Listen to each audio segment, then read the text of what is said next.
Shaitan wants that you worry about the future. That you just keep worrying. What's my son gonna do? Is he gonna rebel? What's my daughter gonna do? What's my husband gonna do? What's my wife gonna do? And you keep worrying about other people and what they're gonna do and how they're gonna feel. Like you're in charge of them or you're in control of them. We're barely in control of ourselves. But we think we can control what everybody else around us is gonna do and what their future is gonna be, and we wanna control their future. You'll have a mother dying every day. Why isn't my daughter who's married, why isn't she having a baby? When is she gonna have a baby? When is she gonna have a baby? And she's calling her and saying, Allah wants you to have a baby. Allah doesn't want her to have a baby, you want her to have a baby. I don't know what email you got from Allah that you told her. But this is in your mind, you just want these anxieties, worldly things that you want is all you think about for the future. I don't have it, I just worry about it. I don't know why I don't have it. And you're just consumed by that, completely consumed by that. It could be the most innocent of things, but Shaitan wants you to be that way, because when you do that, you're not happy with what Allah has given you, number one. And you easily forget that the one in charge is Allah. And the one in control over everyone is Allah. I am actually not in charge of my children. Once they get to a certain age, what they do is between them and Allah. All I can be is an advice, that's all I can do. But their decisions are going to be theirs. If our Messenger ﷺ can turn to his daughter and say, Ya Fatima bint Muhammad, ittaqillah fa inni la amliku laki min Allahi shay'a. Fatima, daughter of Muhammad, be mindful of God yourself, because I won't have any control when it comes to standing in front of Allah. I won't be able to help you.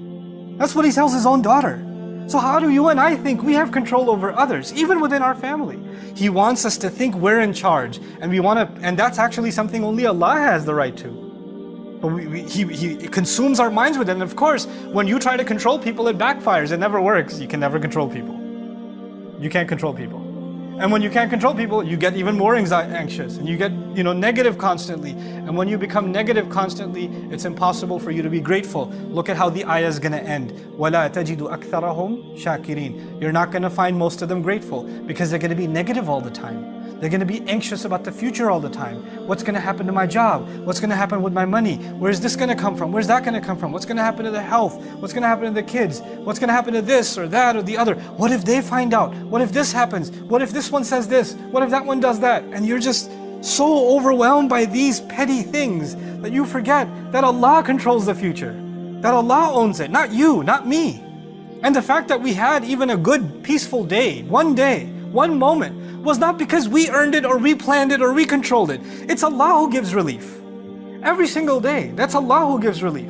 The fact that our bodies are still functioning and we're sitting here in the Friday prayer is Allah giving us relief, Allah giving us ability. And we forget that, and we think that we have to figure all the future out. We have to control all the outcomes. And that's one of the things Shaitan wants, is to make you confused about thinking that you have something to do with the future.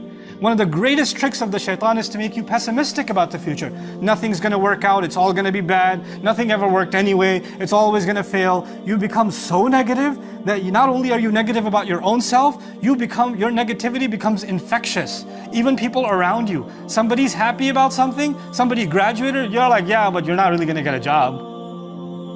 You just have to throw in some kind of negative, because, just our luck. Runs in the family, don't worry about it.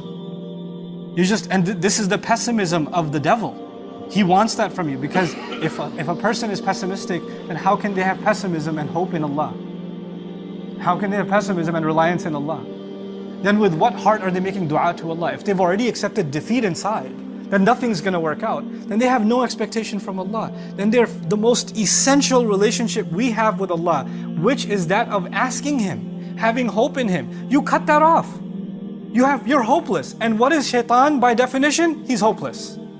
By definition, he's hopeless. And he wants you to become hopeless. These are his attacks from the front.